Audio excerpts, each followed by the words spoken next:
belajar kita. Channel YouTube dibuat guna memenuhi tugas mata kuliah Manajemen Sistem Informasi.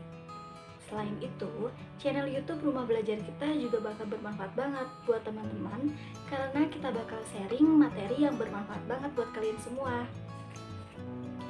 Sebelum ke pembahasan materi, aku bakal kenalin anggota-anggota yang ada di kelompok 2 mata kuliah Manajemen Sistem Informasi Teknologi Pendidikan semester 5 Universitas Ibnu Khaldun Bogor. Penasaran ada siapa aja? Yuk langsung kita kenalan aja.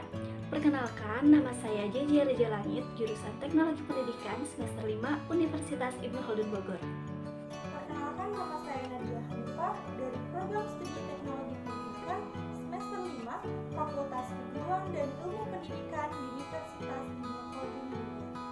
Perkenalkan, nama saya Yayu Lutfia dari program studi Teknologi Pendidikan semester 5 Fakultas Keguruan dan Ilmu Pendidikan di Universitas Ibnu Khaldun Bogor. Perkenalkan, nama saya Marfir Sobur dari jurusan Teknologi Pendidikan semester 5 Universitas Ibnu Khaldun Bogor. Saya Riza Fahrudisya dari Teknologi Pendidikan Universitas Ibnu Khaldun Bogor. Gimana? Udah pada kenal kan? Yuk langsung aja ke pembahasan materi yang pertama. Materi yang pertama adalah pengenalan sistem informasi pembelajaran. Kali ini adalah semua tentang pengenalan sistem informasi. Kita akan beri nama Introduction to Information System. Tenang aja teman-teman, meskipun judulnya bahasa Inggris, tapi aku bakal bahas menggunakan bahasa Indonesia agar lebih mudah dimengerti oleh teman-teman semua. Sebelumnya, apakah teman-teman sering mendengar sistem informasi? Seperti misalnya database, data, cloud, big data, IoT, dan CDLC. Kemudian, apakah teman-teman tahu tujuannya apa? Tujuan pembelajaran sistem informasi, teman-teman dapat memahami tentang dasar-dasar sistem informasi yang berdampak pada pribadi kita, perusahaan kita, dan bagaimana kita hidup, belajar, bermain, bekerja, bahkan bersosialisasi. Kemudian ada skema pembelajaran. Nah, skema pembelajarannya terdiri dari 10 modul dengan pengelompokan menjadi 3 sesi besar. Setiap modulnya akan diisi dengan video, materi, skrip, kuis, ujian. Kalian diharapkan dapat mengikuti semua rangkaian pembelajaran tanpa harus berpindah dan dari awal sampai akhir. Sekian materi dari saya, selanjutnya akan disampaikan oleh teman saya. Baiklah teman-teman, kenapa kita harus mempelajari information system? Pertanyaan ini muncul pertama kali ketika kita mencari materi-materi selanjutnya. Untuk menjawab pertanyaan ini, ada 6 peran penting information system atau disingkat dengan IS dalam kehidupan kita, yaitu yang pertama yaitu information system untuk memanage operasional. Nah, tidak bisa dipungkiri bahwa information system sudah masuk ke dalam operasional bisnis yang ada, mulai dari hal yang sederhana sampai hal yang kompleks, mulai dari penjualan di pasar sampai yang jual ekspor dan impor. Contohnya, yang paling simpel adalah merekam transaksi jual beli atau hanya berkomunikasi via WhatsApp untuk pemesanan. Yang kedua, yaitu information system untuk mendukung interaksi dengan pelanggan.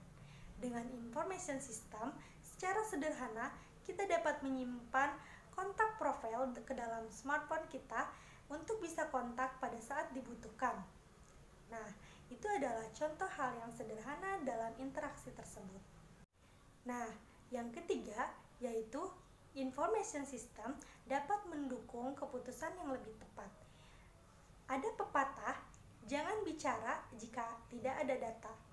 Nah, disinilah information system dapat digunakan sebagai data yang mendukung keputusan tersebut. Contohnya, data penjualan sehingga dapat memutuskan tren ke depannya. Yang keempat, yaitu information system untuk kolaborasi tim. Dengan adanya komunikasi, kita dapat bekerja sama dan menghasilkan pekerjaan yang lebih maksimal tanpa harus bertatap muka dari belahan dunia yang berbeda. Nah, yang kelima yaitu information system sebagai keunggulan bersaing. Banyak perusahaan-perusahaan startup baru menggunakan information system sebagai keunggulan bersaingnya. Misalnya Gojek, Tokopedia, Bukalapak, Traveloka, dan lain-lainnya, yang mengubah proses transaksi tradisional menjadi digital dan keunggulan information system.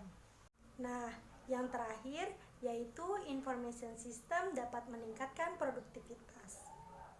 Nah, yang Anda tonton hari ini yaitu adalah contoh dari information system dapat meningkatkan produktivitas. Buktinya, Anda bisa menonton video pembelajaran di mana saja dan kapan saja tanpa ada batasan waktu dan tempat. Teman-teman, sebelum kita lanjut, saya ingin bertanya kepada kalian, apa sih komponen dasar dari sistem informasi? Nah, meskipun peran sistem informasi itu ada beberapa seperti yang sudah kami ceritakan sebelumnya. Nah, sebenarnya akan tetapi sistem informasi ini tuh terbagi menjadi 4 komponen dasar. Yang pertama, people. Yang kedua, teknologi. Yang ketiga, proses. Dan yang keempat, data. Nah, yang pertama itu ada people. People adalah suatu komponen dasar dari idea menuju ke perencanaan, implementasi, menjaga sistem informasi agar tetap berjalan, berjalan pada semestinya. Itu adalah peran dari manusia atau dari people itu sendiri. Jadi people ini adalah suatu komponen dasar yang sangat penting. Banyak perusahaan itu perusahaan dewasa ya tentunya yang sangat meminati dari peran people ini. Ya, contoh peran yang sangat diminati atau yang sangat tren saat ini lah seperti pembuat konten atau user generated content.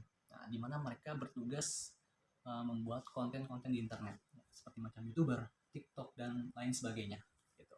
Nah, terus yang kedua itu ada teknologi. Apa sih teknologi? Nah, teknologi adalah dasar dari komponen kedua sistem informasi. Nah, yang terdiri dari hardware, software, dan network telecommunication. Nah, maka dari itu biasanya disingkat sebagai ICT. Oke, hardware adalah suatu perangkat keras yang dapat mengkoneksikan, memproses, menyimpan data elektronik. Ya, mungkin dahulu bisa dibilang sebagai PC. Nah, tapi sekarang saking berkembangnya zaman yang sangat pesat ini, ya banyak berbagai hardware yang sekarang bermunculan, ya seperti laptop sampai kepada lampu-lampu. Itu bisa dibilang sebagai hardware. Kalau software adalah komponen suatu kumpulan kode, ya kode yang membentuk suatu perintah sederhana sampai yang pada yang kompleks ya tentunya. Misalnya software yang bisa belajar mandiri. Apa sih? Contohnya yang paling banyak sekarang lagi dikembangkan yaitu adalah bisa kita bilang sebagai IA. Nah, kalau internet sendiri atau network telecommunication, ya kita sudah tahu lah semuanya. Sudah tentu internet itu adalah yang menghubungkan koneksi untuk berbagai kebutuhan itu sendiri. Terus yang selanjutnya ada proses. Apa sih proses? Proses adalah aktivitas untuk mencapai suatu pekerjaan. Nah, perusahaan misalnya menggunakan sistem informasi untuk mengimplementasikan dan meningkatkan proses bisnis. Nah, seperti itu.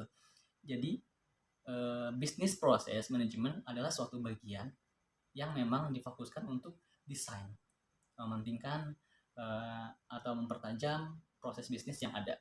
Bisa dari orang teknologi atau bisa dari teknologi itu sendiri. Nah, yang terakhir ada data.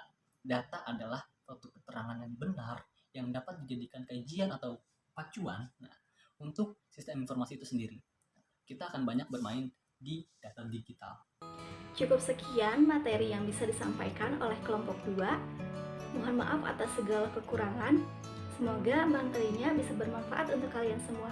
Jangan lupa like, komen, dan subscribe. Dan share juga ya. Sampai jumpa di minggu yang akan datang. Wassalamualaikum warahmatullahi wabarakatuh.